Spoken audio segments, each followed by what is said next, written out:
Jessica Parker winced as she lowered herself onto the edge of her bed, the familiar shooting pain radiating from her knees up through her hips.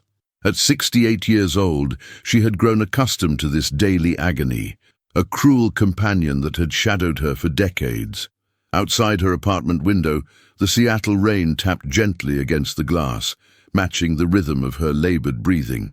"Not today," she whispered to herself, massaging her swollen knees. The doctor's words from yesterday's appointment still echoed in her mind. "Jessica, if something doesn't change soon, we're looking at a wheelchair within the year. Your joints simply can't support your weight anymore."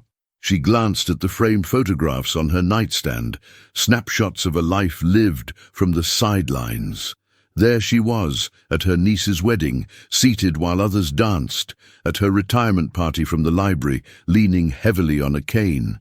Always watching, never participating, her 267-pound frame becoming her prison. Jessica's struggle with weight wasn't new. Growing up in Portland as the fat kid had shaped her childhood and teenage years, the whispers in school hallways, the birthday party invitations that never came, the cruel nicknames that clung to her like a shadow. Food had become both her comfort and her captor, a cycle that followed her into adulthood and now threatened to confine her permanently. The apartment felt smaller these days, its walls closing in as her world contracted. Her weekly outings had dwindled to doctor appointments and the occasional grocery delivery. Her daughter, Melissa, called from Phoenix twice a week, her voice tinged with worry that Jessica pretended not to notice. "Mom, I could move back to help," Melissa had offered last month. "Absolutely not," Jessica had replied firmly. "Your life is there with David and the kids. I'm managing just fine." But she wasn't fine. The realization struck her as she stared at the prescription bottles lined up on her dresser. Pain relievers, anti-inflammatories, sleep aids, chemical crutches propping up a failing body. Jessica's gaze drifted to her laptop, open to a local news article about a 70-year-old man who had completed his first marathon after recovering from a heart attack. "It started with just walking to my mailbox," he was quoted saying. "Then to the end of the block. 1 year later, I crossed that finish line." Something stirred within her, not hope exactly, but defiance. A sudden, fierce rejection of the inevitable path stretched before her. With effort, Jessica pulled herself up and shuffled to her closet, digging past cardigans and elastic-waisted pants, until her fingers found the dusty box she sought. Inside were a pair of sneakers, purchased years ago during another short-lived attempt at change. The apartment hallway seemed impossibly long as Jessica took her first tentative steps. 20 feet to the elevator, then back. Fire erupted in her knees, her breath coming in short gasps by the time she returned to her door. But she had done it. That evening, Jessica called Melissa. "I need to make some changes," she said simply. "I'm not ready for a wheelchair." "Oh, Mom," Melissa's voice cracked slightly. "What can I do?" "I need information about nutrition, gentle exercises for someone my size, and maybe," Jessica hesitated, "maybe you could FaceTime me sometimes for accountability."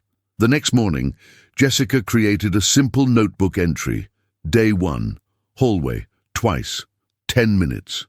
It felt insignificant, almost laughable, but she wrote it anyway.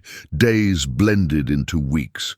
The hallway became her battleground, twice daily, then 3 times. The pain remained her constant companion, but something else emerged alongside it, a glimmer of accomplishment. Small victories marked her calendar, the day she ventured downstairs to the building's small garden. The afternoon she walked completely around the block, leaning heavily on her cane, but moving forward nonetheless. Jessica's refrigerator transformed gradually. Processed foods and TV dinners gave way to vegetables, lean proteins, and fruits she hadn't tasted in years. The internet became her library, as she researched anti-inflammatory foods and gentle movement options for seniors with obesity. "You've lost weight," observed Mrs. Henderson from apartment 3B when they crossed paths in the lobby one morning. Jessica nodded, surprised not by the comment but by her own reaction to it, not embarrassment or deflection, but a quiet pride. The scale that morning had shown 251 pounds. 16 pounds gone, countless more to go, but movement had become marginally easier. As autumn painted the Seattle landscape in amber and gold, Jessica established a new routine. Mornings began with gentle stretches learned from YouTube videos specifically for seniors with joint pain. Afternoons included her walks, now extending several blocks from her building. Evenings were spent preparing simple, nutritious meals and speaking with Melissa, whose initial skepticism had transformed into enthusiastic support. On a particularly challenging day, when the pain flared beyond its usual threshold, Jessica found herself staring at the old family photo album. Pictures of a younger self, already heavy but smiling, standing beside a mountain trail sign in the Cascades. She had loved the outdoors once, before shame and physical limitations had driven her indoors. One step at a time, she reminded herself, echoing the mantra that had carried her through these past months. Just one step at a time. As winter descended upon Seattle, bringing its characteristic chill and grey skies, Jessica marked another milestone. 235 pounds. The wheelchair that had loomed as an imminent threat now seemed less inevitable. Her doctor noted improved blood pressure and modest gains in mobility. "Whatever you're doing," he said, reviewing her chart, "keep doing it." Jessica nodded, thinking of the snow-capped peaks visible on clear days from her apartment window. For the first time in decades, she allowed herself to wonder what it might feel like to stand among them again, free from the chains of pain that had bound her for so long. Chapter 2. Spring arrived in Seattle with its characteristic explosion of cherry blossoms and renewed energy. For Jessica, now 32 pounds lighter than when she began her journey, the changing season mirrored her own transformation. Her morning ritual had expanded to include not just stretches, but 15 minutes on a stationary bike, a Christmas gift from Melissa that had initially gathered dust in the corner of her living room. "Dr. Reynolds says I've reversed some of the damage to my knees," Jessica reported during their weekly FaceTime call. She demonstrated her increased range of motion, bending her knee with noticeably less pain than months before. "Mom, that's incredible," Melissa beamed through the screen. "David and the kids were just saying we should visit this summer. Would that be okay?" Jessica felt a familiar flutter of anxiety. Her daughter hadn't seen her in person since before she began this journey. Part of her wanted to wait until she'd reached some imaginary finish line, presenting only the after without the messy middle. "I'd love that," she heard herself say instead. "The parks are beautiful in July." The prospect of her family's visit became a powerful motivator. Jessica found herself researching local attractions they could enjoy together, options that would have been impossible for her just months ago. A waterfront walk along Elliott Bay, the Olympic Sculpture Park, simple activities that most took for granted but represented monumental achievements in her world. One rainy Tuesday, Jessica encountered Mark, a 70-year-old retired high school teacher from her building, struggling with grocery bags at the entrance. She instinctively offered help, something her former self would never have done, fearing her own limitations. "You're Parker from 5C, right?" he asked after they'd successfully navigated his packages to his third-floor apartment. "I've seen you walking the neighborhood. Pretty dedicated, rain or shine." "Jessica," she corrected, surprised he'd noticed her routine. "Well, Jessica, some of us seniors meet at Green Lake on Thursday mornings. Just a social walking group. Nothing fancy. You should join us sometime." The old Jessica would have mumbled an excuse and retreated. This new version, 215 pounds and increasingly confident, found herself considering the invitation.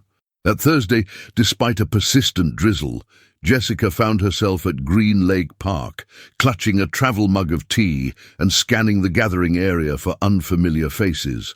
"Jessica, you made it!" Mark waved from a small gathering of 6 older adults. The introductions passed in a blur. Diane with silver hair and running shoes, Robert leaning on a walking stick carved with birds, Elena with a thick Eastern European accent and a booming laugh, the Chen brothers who finished each other's sentences, and Pauline, tiny and energetic at 82. "We do 2 miles," Pauline explained, "but at our own pace. No one gets left behind." 2 miles seemed daunting, but Jessica was learning her new body's capabilities. The group naturally separated into pairs as they began, with Mark falling into step beside her. "What started your walking journey?" he asked as they rounded the first bend of the lake path. Jessica hesitated, then shared the abbreviated version: the doctor's warning, the fear of losing independence, the small steps that led to bigger ones. 67 pounds so far, she concluded. Mark whistled appreciatively. "That's remarkable, Jessica, truly." "It doesn't feel remarkable on the hard days," she admitted. "Sometimes I still wake up and expect to be back where I started." "I understand that," Mark nodded. "After my wife died 5 years ago, I didn't leave my apartment for months. Then one day, I realized Margaret would have hated seeing me waste away like that. The walking group was my lifeline." Jessica found unexpected comfort in Mark's companionship. Their conversations flowed easily, touching on books they'd read, places they'd traveled, and the challenges of aging. By the second mile, despite her tired legs, Jessica felt lighter than she had in years. And it wasn't just the weight loss. The Thursday walks became a cornerstone of her routine. Through spring showers and eventually summer sunshine, Jessica never missed a session. The group celebrated her milestones with the same enthusiasm they marked birthdays and anniversaries. 200 pounds, Elena announced one July morning, presenting Jessica with a small potted plant. "In my country, we give living things to mark new beginnings." Jessica's apartment gradually reflected her evolving identity. Exercise bands hung from doorknobs. A meditation cushion occupied the corner where TV trays once stood. Her bookshelves, once dominated by mystery novels, now included titles on nutrition, mindfulness, and senior fitness. Melissa's summer visit approached rapidly. In preparation, Jessica scheduled another checkup with Dr. Reynolds. "Your progress is remarkable," he said, reviewing her chart. "Blood pressure normalized, inflammatory markers down, significant weight loss. How are the knees?" "Better," Jessica replied. "Not perfect, but manageable. I can walk 2 miles now without stopping." "I wouldn't have predicted this outcome," Dr. Reynolds admitted. "When we discussed the wheelchair option last year, I truly believed that was your trajectory." "You've rewritten your story, Jessica." Those words stayed with her as she prepared for her family's arrival. She'd rewritten her story, not erased the past, but changed its ending. The woman who greeted Melissa, David, and her grandchildren at the airport bore little physical resemblance to the one they'd last seen. At 195 pounds, Jessica stood taller, moved with greater confidence, and embraced them without the grimace of pain that had once accompanied such gestures. "Mum," Melissa whispered during their hug, tears welling in her eyes. "You look amazing." "I feel alive again," Jessica replied simply.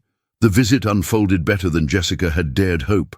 She showed them her walking route, introduced them to her Thursday group, and even joined her 11-year-old grandson Jacob in a splash through the wading pool at the park, an activity that would have been unthinkable before.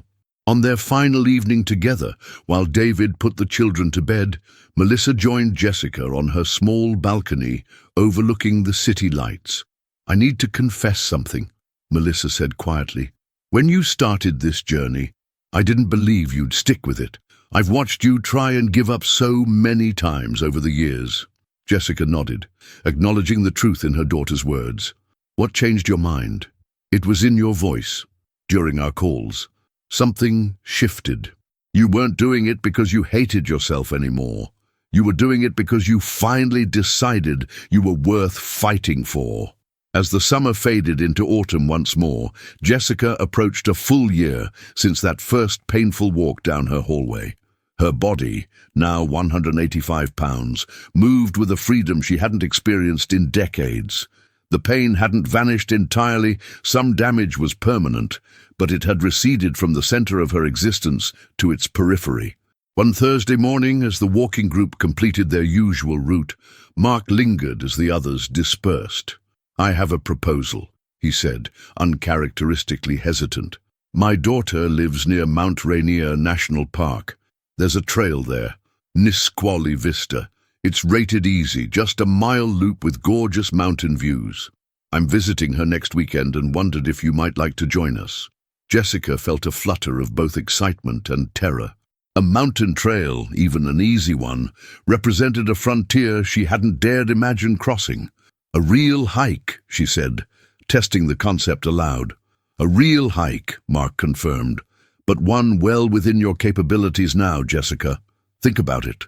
That evening, Jessica found herself pulling out the old photo album again, studying the faded image of her younger self on that Cascade Trail.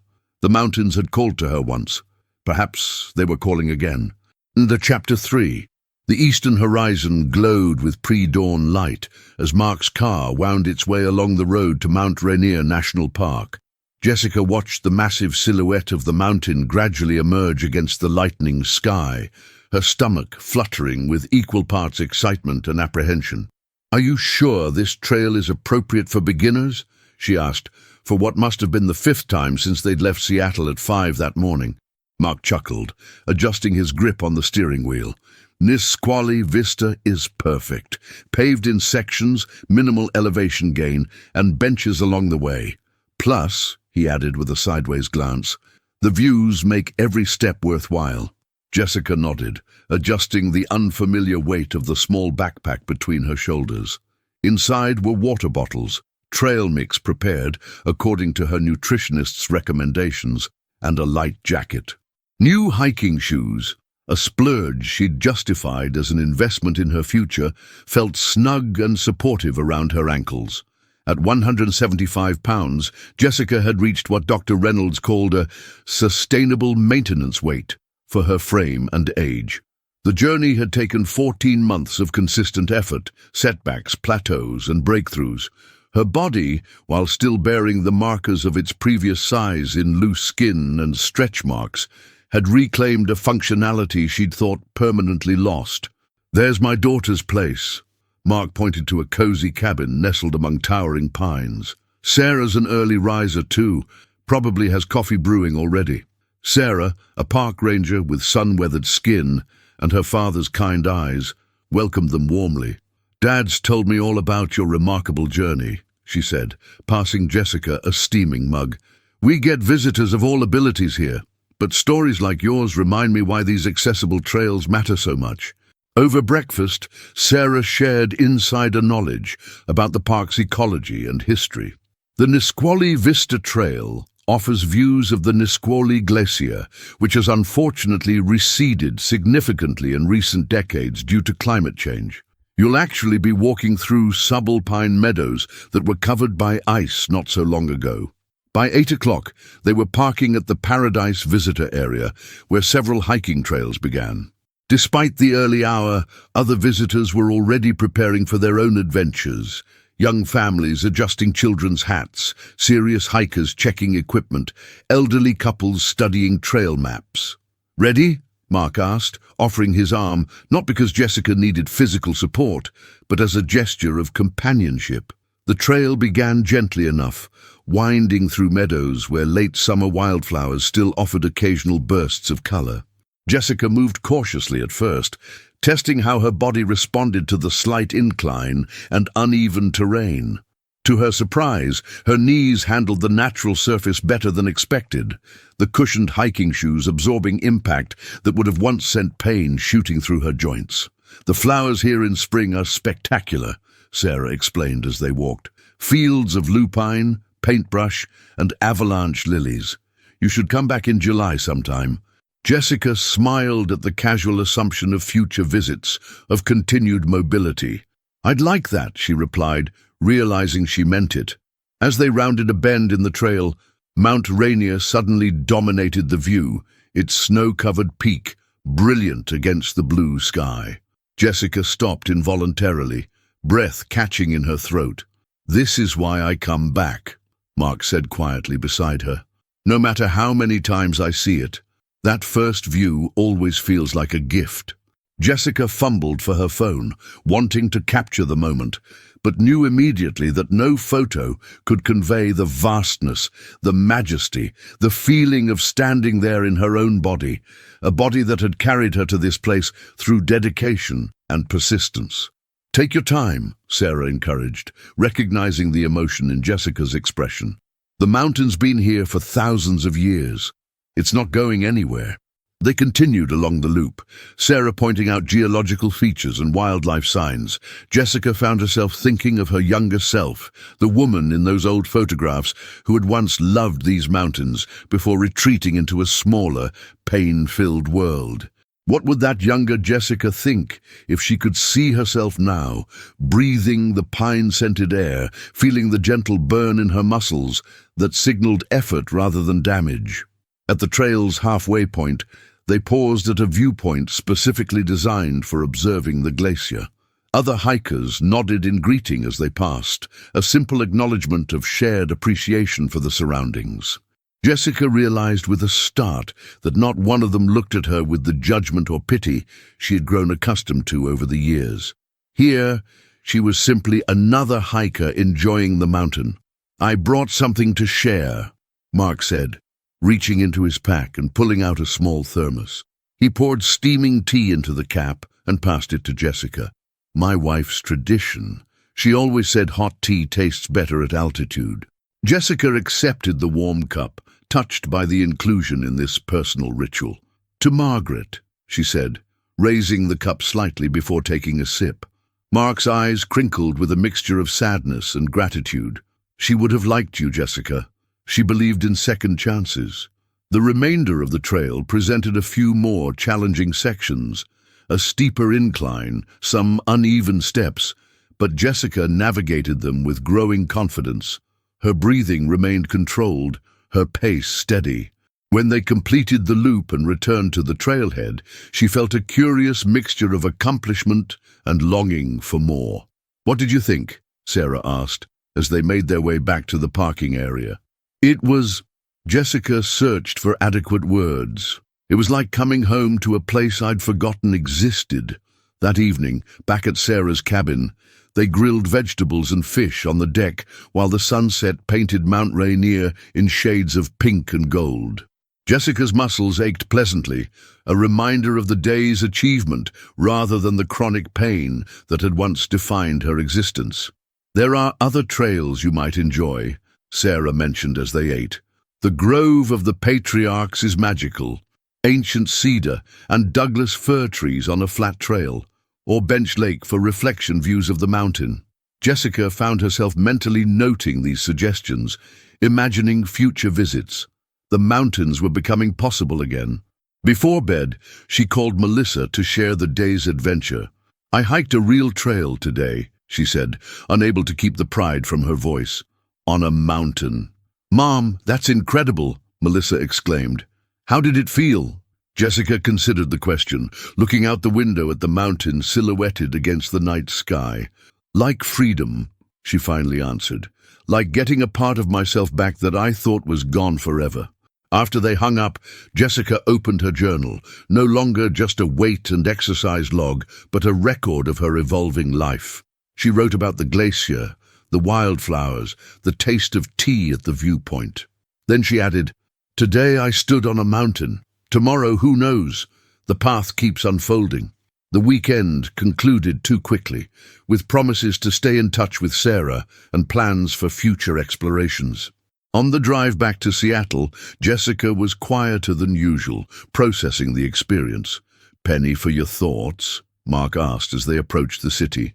"I was thinking about thresholds," Jessica replied. "A year ago, walking to my mailbox was an ordeal. 6 months ago, the idea of hiking would have seemed absurd. I keep wondering what other impossible things might actually be possible."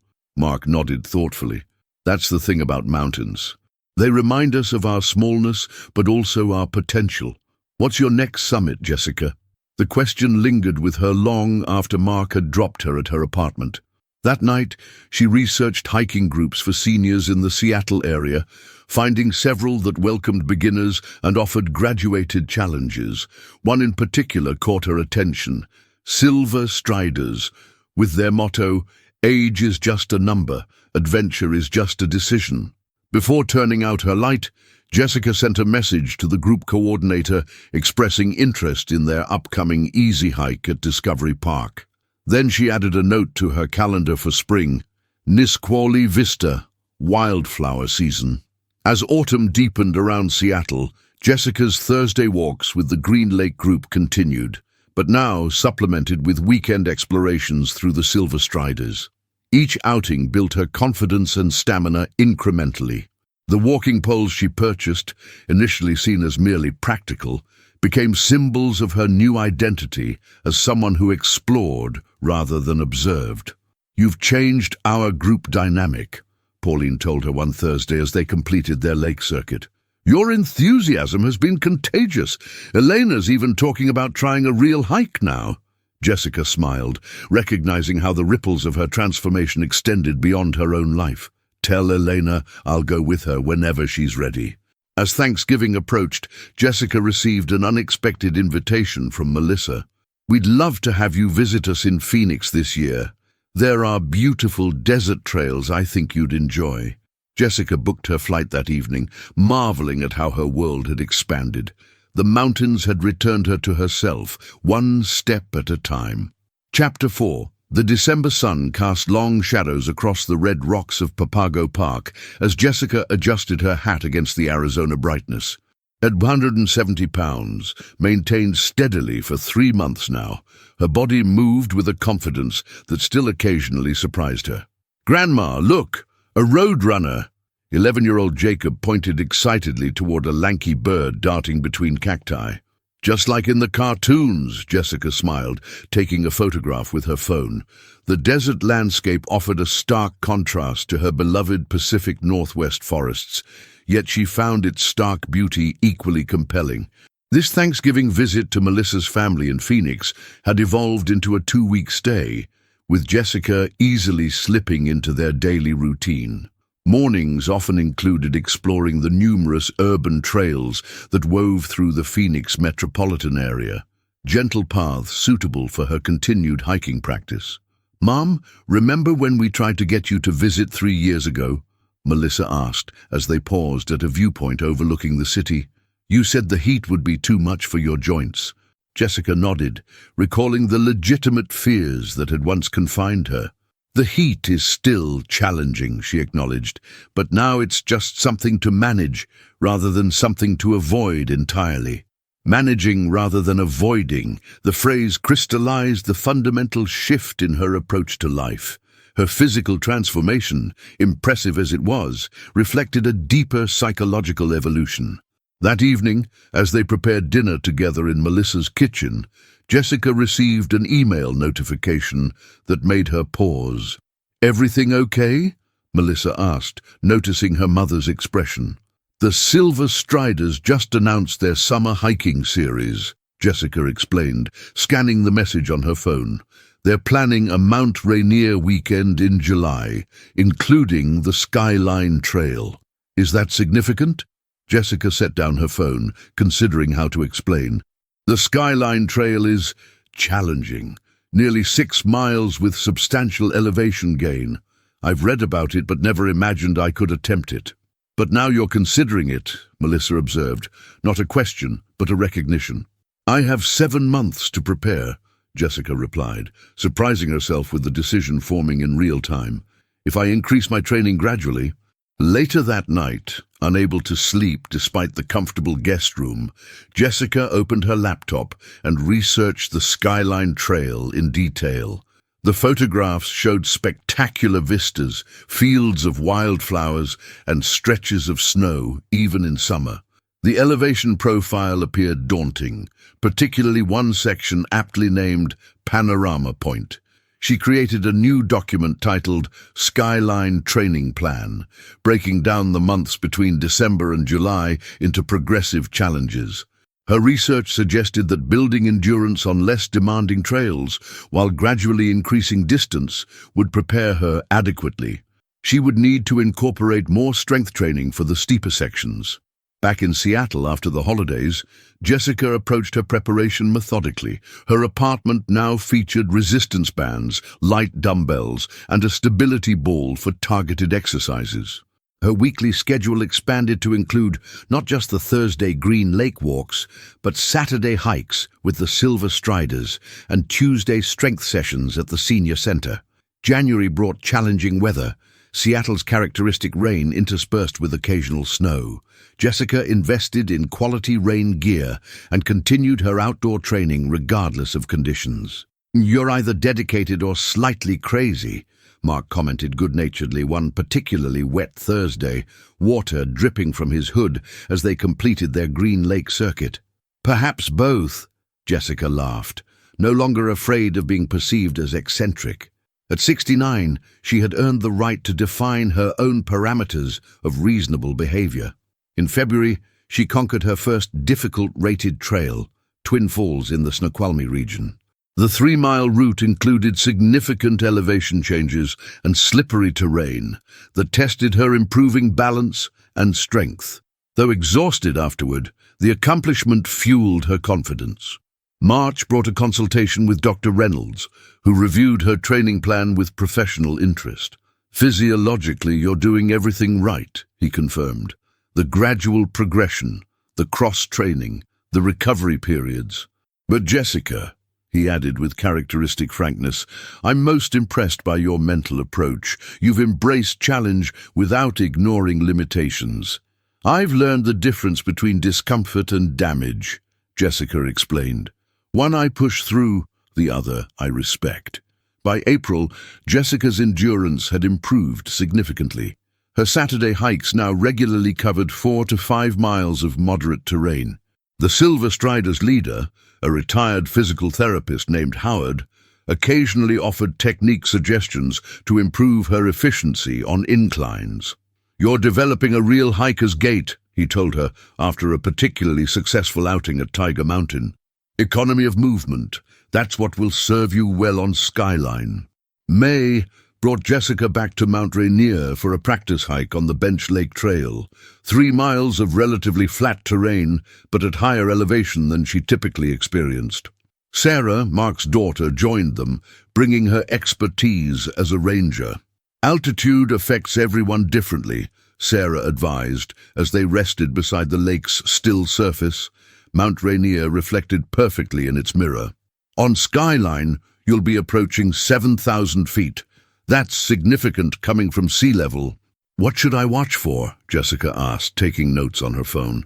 "Shortness of breath is normal, but headaches, dizziness, or nausea aren't. Pace yourself, stay hydrated, and never hesitate to turn back if necessary. The mountain will still be here another day." As July approached, Jessica's preparation intensified.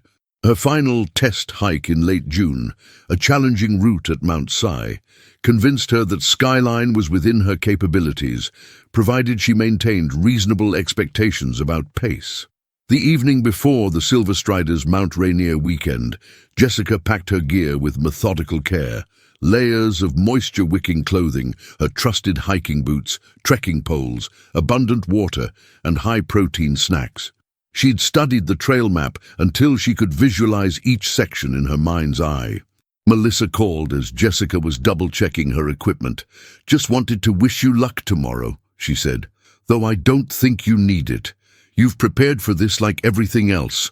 Thoroughly." "I'm nervous," Jessica admitted. "This feels like a culmination somehow." "Or a beginning," Melissa suggested. "Remember when Jacob learned to ride a bike? He was terrified until the moment he wasn't. Then he couldn't imagine not knowing how." The Silver Striders gathered at Paradise parking lot under perfect conditions, clear blue skies, comfortable temperatures, and the mountain standing sentinel above them. Howard conducted a brief orientation, emphasizing safety protocols and checkpoint locations. "We'll move at a comfortable pace," he assured the group of 12 seniors. "This isn't a race, but an experience to savor." Jessica found herself paired with Barbara, a 72-year-old former nurse with 3 years of hiking experience. As they began the initial ascent from the visitor center, the conversation flowed easily between them. "What brought you to hiking?" Jessica asked, as they established a sustainable rhythm. "Widowhood," Barbara replied matter-of-factly. "After George passed, our house felt enormous. I needed to find spaces that made me feel appropriately sized. Mountains have a way of putting everything in perspective." The trail steepened, conversation giving way to concentrated breathing as they climbed steadily through meadows erupting with wildflowers, magenta paintbrush, purple lupine, and yellow cinquefoil, creating a kaleidoscope against the green. Jessica settled into the effort, monitoring her body's signals with practiced awareness. The tightness in her calves, the controlled burn in her quadriceps, the measured pace of her breathing, all within parameters she now recognized as productive challenge rather than warning signs. At Panorama Point, the group paused for a substantial rest. At nearly 7,000 feet elevation, the vista unfolded in all directions, Mount St. Helens and Mount Adams visible in the distance, the Nisqually Glacier directly below, and alpine meadows stretching into the horizon.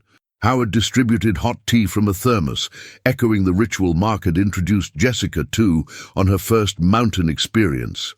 "Take it in, everyone," he encouraged. "This is why we train. This is why we climb." Jessica found a comfortable rock and sat quietly, overwhelmed not just by the scenery but by the journey that had brought her to this moment. 16 months ago, walking to her mailbox had represented her outer limit. Now she sat nearly 7,000 feet above sea level, having climbed here on her own power. The most challenging section of trail followed, a steep descent requiring careful footing on loose gravel, followed by a traverse across a snowfield where the group donned traction devices for safety. Jessica moved deliberately, placing her trekking poles with precision and testing each step before committing her weight. "You're handling this like a veteran," Barbara commented as they successfully navigated the snowfield. "I feel like I've been preparing for this particular challenge my entire life," Jessica replied, realizing the truth in her words only as she spoke them. The final miles of the loop brought them through Paradise Valley, where a refreshing stream provided the perfect spot for a brief lunch break.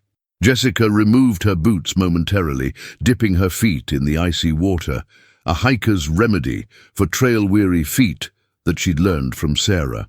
As the group began the final approach back to Paradise, Jessica found herself alongside Howard.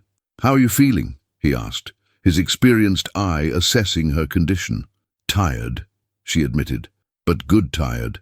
Accomplished tired." Howard nodded approvingly. "The Skyline Trail has a way of giving exactly what's needed: challenge, beauty, perspective. What's next for you, Jessica?" The question echoed Mark's query from a year earlier. Then, standing on her first beginner trail, the future had seemed both limitless and terrifying.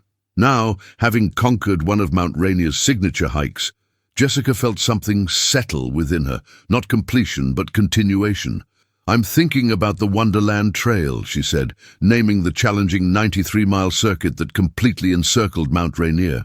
"Not all at once," she clarified, seeing Howard's raised eyebrows, "but in sections over time, a lifetime project perhaps." Howard's smile conveyed understanding. "The journey becomes the destination." As they emerged from the trail and returned to the Paradise visitor area, Jessica felt the familiar pleasant fatigue of a challenging hike completed successfully. Her body, once a source of limitation and pain, had carried her through nearly 6 miles of demanding mountain terrain. That evening, at the rustic lodge where the Silver Striders were spending the night, Jessica sat on the outdoor deck, watching Alpenglow paint Mount Rainier in otherworldly hues of pink and gold. She composed a message to Melissa, attaching her favorite photograph from the day, a selfie taken at Panorama Point with the glacier spread out below. "Summited my personal Everest today," she wrote, already planning the next one. Later, in the privacy of her room, Jessica updated the journal that had documented her journey from its desperate beginnings. After recording the day's statistics, miles covered, elevation gained, hours on trail, she added a personal reflection. The pain that once defined me has been replaced by purpose. The limitations I accepted as permanent have proven malleable. The body I once resented has become my ally. At almost 70, I'm not just surviving, I'm exploring. The question is no longer what I can't do, but what mountain I'll climb next. Outside her window, Mount Rainier stood silhouetted against the night sky, immovable, ancient, and yet somehow transformed by the simple fact that Jessica had walked upon its slopes, just as she had been transformed by its challenge. The journey that began with 20 painful steps down an apartment hallway had led her here, 170 pounds lighter in body, immeasurably lighter in spirit, and connected once again to the natural world that had always called to her. Tomorrow would bring another trail, another challenge, another opportunity to test the boundaries of possible. Jessica Parker, hiker, explorer, survivor, was ready for whatever mountains awaited.